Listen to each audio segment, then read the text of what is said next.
Hello student, good morning to all of you. I am Soni Mishra. Today I teach you computer subject class 7. So now start your lesson chapter 5th computer malware. So student, yesterday I teach you types of computer malware. Okay, तो student आज आपको उसमें हमने computer virus and warms के बारे में आपको पढ़ा दिया था, यानी हमने टीच कर दिया था. अब नेक्स्ट हमारा है ट्रोजन हॉर्स, यानी कि ये भी एक तरह का क्या है, वायरस है जो मेलिशियस प्रोग्राम में होता है. तो उसमें स्टूडेंट हम क्या है, it is malicious program. Trojan horse के बारे में आज पढ़ेंगे, टीच करेंगे हम आपको. तो उसमें आप देखिए ये ट्रोजन हॉर्स क्या होता है, कैसा होता है, तो किस तरह से हमारे सिस्टम को इफेक्ट करता है. तो उसमें पढ़ेंगे it is a malicious program that appear useful but in reality damage the files. In many cases Trojan horse install a software called a keystroke lagger to capture and stroke all keyboard activity and mouse click. Okay, ये जैसे इसमें क्या है, ये भी एक तरह का मेलिशियस प्रोग्राम में अपीयर होता है जो यूजफुल है, बट रियलिटी ये डैमेज करता है किस चीज़ को, फाइल्स को डैमेज करता है. किसी भी तरह के इंफॉर्मेशन आपके सिस्टम में जो सेट होते हैं उन फाइल्स और इंफॉर्मेशन को क्या करता है, ये डैमेज करता है. जिन केसेस में ट्रोजन हॉर्सेस को इंस्टॉल करने के लिए जो सॉफ्टवेयर है वो key stroke logger to capture and all stroke और कीबोर्ड एक्टिविटीज माउस क्लिक, यानी माउस को हम किसी भी तरह के सॉफ्टवेयर को क्या करते हैं, इंस्टॉल कर लेते हैं, जिसकी वजह से ये ट्रोजन हॉर्स हमारे सिस्टम में प्रवेश कर जाता है, एंट्री ले लेता है.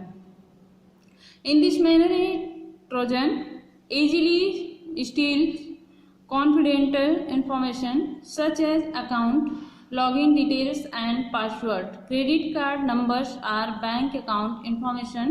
The user install in it under the impression that it is a useful and harmless program.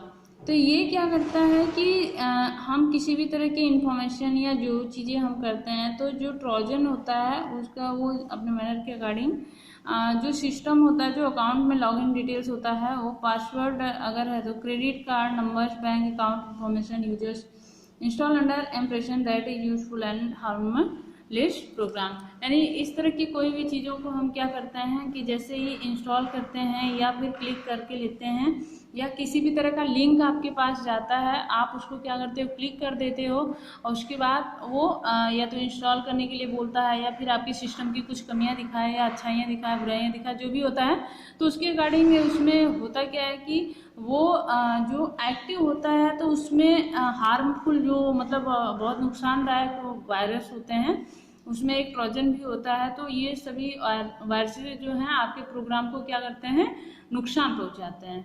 ठीक है, आप उसको इंस्टॉल कर लेते हो, फिर उसके बाद यूज करना शुरू कर देते हो और आपको पता नहीं होता है क्लियरिटी, तो इससे आपके प्रोग्राम को नुकसान होता है. ठीक है, यहाँ पे स्टूडेंट थोड़ा सा दिया हुआ है नो मोर में, इसको आप लोग खुद ही पढ़ लीजिएगा. इसमें ट्रोजन के बारे में दिया है कि एक खास होता है, घोड़ा होता है जो बहुत ही लार्ज लकड़ी से बना होता है. ठीक है, तो इन सब को आप लोग थोड़ा सा रिवाइज कर लीजिएगा क्योंकि नो मोर में दिया है. मैं इसको अगर रिवाइज करूँगी तो ये वीडियो ज़्यादा लंबा हो जाएगा. ठीक है, ये ग्रीक का है, स्नेकेड है, out of the wooden horse, यानी लकड़ी से बना हुआ घोड़ा है, इसी के बारे में दिया है. अब आइए हम अपने सिलेबस पे ही चलते हैं. तो हमारा जो सिलेबस है इसमें अगला हमारा क्या है, स्पाईवेयर. स्पाईवेयर क्या होता है इसके बारे में जानेंगे. ये भी एक तरह का ऐसा ही जाल होता है जो आपके किसी भी तरह के पर्सनल डाटा या कोई भी इंफॉर्मेशन को नुकसान पहुंचाने वाला ही शायद होता है. लेकिन यहाँ पे देखते हैं spyware is a send to someone computer intentionally to report on the activity and preference of the computer user or disclose information about data stored on a computer. It basically spies on that the computer it used for and possibly for what is contains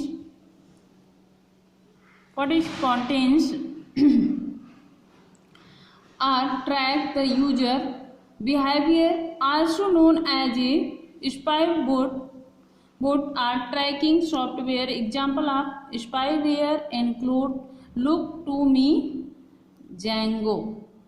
इसमें क्या होता है, जैसे एक system से दूसरे system में जब हम किसी भी तरह के डाटा को या कोई भी अपना पर्सनल इंफॉर्मेशन सेंड करते रहते हैं, तो आपको शायद ये नहीं पता होगा कि जब हम ऑनलाइन वर्क करते हैं या जब तक हम ऑनलाइन नहीं करेंगे तो काम होगा ही नहीं। तो कंप्यूटर नेटवर्किंग से ही सब कुछ जुड़ा हुआ है इसमें जो भी हम पढ़ रहे हैं। तो जो वायरसेस हमें इफेक्ट करते हैं, जो प्रॉब्लम क्रिएट करते हैं, तो वो इन्हीं से हैं। तो इसमें क्या होता है कि जो स्पाईवेयर होता है, इसमें हम एक सिस्टम से दूसरे सिस्टम में जब किसी भी तरह का इंफॉर्मेशन या डाटा या रिपोर्ट सेंड करते हैं, तो उसमें क्या होता है कि वो उसी के अकॉर्डिंग हमारे जो सॉफ्टवेयर है उसको ट्रैक कर लेता है, ठीक ना, और उससे हमारे सिस्टम को नुकसान पहुंचाता है। तो नेक्स्ट हमारा है एडवायर। एडवायर क्या है? एडवायर भी एक जो है ये भी सिस्टम सॉफ्टवेयर से ही रिलेटेड है। ये क्या करता है? It is an advertising supported software that generate revenue for its developer by automatically generating online advertisements with such as pop-up ads. It works like spyware that track your browsing habits and targets user specific advertising. The ads might pop up every time you open your web browser.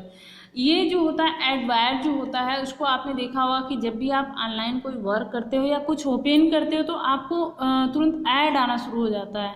यानी कि आपकी requirement नहीं होती है, आप उसकी ज़रूरत नहीं समझते हो, नीडेड नहीं होता है, फिर भी वो ऐड अपने आप ही आना शुरू हो जाता है, जो कि हमें ज़रूरत भी नहीं है उस ऐड की, कुछ नहीं चाहिए। आप अगर कोई चीज़ देख रहे हो ऑनलाइन या किसी भी वेबसाइट पे कुछ देख रहे हो, तो उसमें आप देखोगे एक साइड कॉर्नर में या फिर सीधा पूरा ही ऐड दिखाने लगता है, जो कि ऑटोमेटिक आता है। तो उस चीज़ को आपको बिना इंस्टॉल किए आता है वो।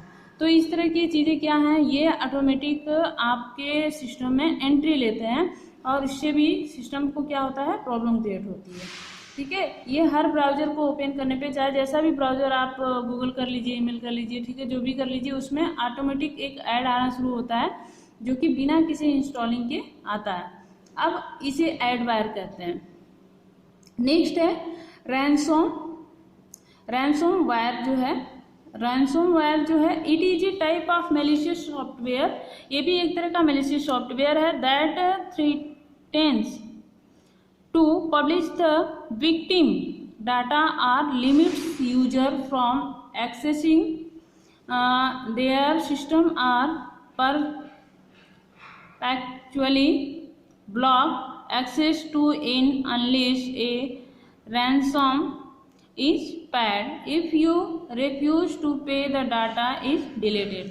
ये क्या होता है? रैंसमवेयर जो होता है ये भी एक तरह का मैलिशियस सॉफ्टवेयर प्रोग्राम्स है जो थ्रेटन्स करता है पब्लिक को या विक्टिम जो होता है। जैसे कि यानी कि हम ऑनलाइन रहते हैं तो हमें लगता है कि हम सिर्फ अपने आप को ही ऑनलाइन कर रखा है और जो हमारे चाहने वाले हैं या जिनका नंबर सेव है वो हमें देख रहा है, बट ऐसा नहीं होता है, क्योंकि कुछ ऐसे लोग होते हैं जिसको साइबर क्राइम्स भी इस तरह का होता है। तो वह लोग भी होते हैं जो कि देखते रहते हैं, उसमें कुछ अच्छे लोग भी हो सकते हैं, बुरे भी हो सकते हैं, क्योंकि डाटा ऑन होने के बाद हम कहीं भी वाईफाई यूज़ कर लेते हैं, कहीं भी कुछ भी यूज कर लेते हैं, तो उससे भी इफेक्ट होता है हमारे सिस्टम पे और हमारे पर्सनल डाटा के चोरी होने का हमें भय रहता है। तो इस चीज़ को जो है ये रैंसम जो होता है ये रिफ्यूज कर देता है, पे द डाटा इज डिलीटेड, और कुछ ऐसे आपके जो पर्सनल चीज़ें होती हैं उसको क्या करता है, अचानक से डिलीट कर सकता है या कुछ प्रॉब्लम क्रिएट कर सकता है। अब देखिए टाइप ऑफ कंप्यूटर वायरस, इसके बारे में पढ़ेंगे कि कंप्यूटर वायरस कितने प्रकार के होते हैं। अभी तो हमने मालवेयर्स के बारे में पढ़ा, मालवेयर्स में आपने क्या है, वार्म्स पढ़ा, वायरस पढ़ा, Trojan horse, spyware, adware and ransomware पढ़ा। तो ये सारे किसके थे? मालवेयर्स के थे। अब हमें टाइप्स ऑफ वायरस पढ़ना है, तो वायरस के कितने टाइप्स होते हैं तो हम आइए देखते हैं। ये दिया depending on method of infection and mode of operation computer virus are generally classified into the following types. तो आप देखिए कितने टाइप्स होते हैं, यहाँ पे देखते हैं। तो टाइप्स में सबसे पहले आपको हम टाइप्स दिखा देते हैं कौन कौन से हैं। तो पहला यहाँ पे दिया है मैक्रो वायरस, ठीक है, ये पहला है। दूसरा है boot sector virus and third memory resident virus, fifth file infector virus and six multi parted virus. तो ये सारे जो हैं वायरस के टाइप्स हैं। कितने टाइप्स हैं? 5 टाइप्स हैं। Micro virus, boot sector virus, file infector virus, ठीक है, memory resident virus and multi party virus. ये सारे वायरस जो हैं, ये इतने टाइप्स के वायरस होते हैं जो हमारे कंप्यूटर में प्रॉब्लम क्रिएट करते हैं। तो अब इन वायरस के बारे में हम अच्छे से नेक्स्ट वीडियो में पढ़ लेंगे, ठीक है। तो आप लोग इसको थोड़ा बुक से अपने घर पे रिवाइज कर लीजिएगा कि माइक्रो वायरस या देख लीजिए एक बार माइक्रो वायरस जो है वो क्या क्या चीज़ों को मतलब प्रॉब्लम क्रिएट करता है, जैसे स्प्रेडशीट है, डॉक्यूमेंट्स है, पावर पॉइंट है, प्रेजेंटेशन एक्सेस, डाटाबेस, इन सभी, यानी कोई भी इसमें भी वही सेम है कि किसी भी तरह के जो प्रॉब्लम्स होते हैं वो माइक्रो वायरस जो है typically use visual basic micro language से होता है, ठीक है, which is viewed into Microsoft office applications, ये उनको ज़्यादा इफेक्टिव करते हैं। Some micro viruses also share the characteristics of the computer, यानी इसकी जो कंप्यूटर की विशेषताएं होती हैं उसमें worm in the way in which they spread themselves across network. Example such as viruses include relax, ठीक है, मेलिसा ए यानी कि 097M अपॉन Y2K ETC, इस तरह के होते हैं। तो आप इनके बारे में पढ़ सकते हैं, ठीक है। जो बूट्स होते हैं उसमें CD DVD से रिलेटेड होता है, इसमें USB होता है, इनको इन्फेक्टेड करते हैं, CD रोम्स को इन्फेक्टेड करते हैं। मेमोरी वाले में मेमोरी से होगा, रैम रोम से रिलेटेड होगा, ठीक ना। फाइल में आप किसी भी तरह की फाइल डाटा या जो भी रखते हैं उससे रिलेटेड होगा। और मल्टी वाले में यानी कि आप अलग अलग तरह की विभिन्न प्रकार की जितनी भी फाइल्स या डॉक्यूमेंट्स या डाटा रखे हुए हैं उन सभी को ये क्या करता है, इफेक्ट करता है। तो स्टूडेंट आज के लिए इतना ही। Thank you, have a nice day.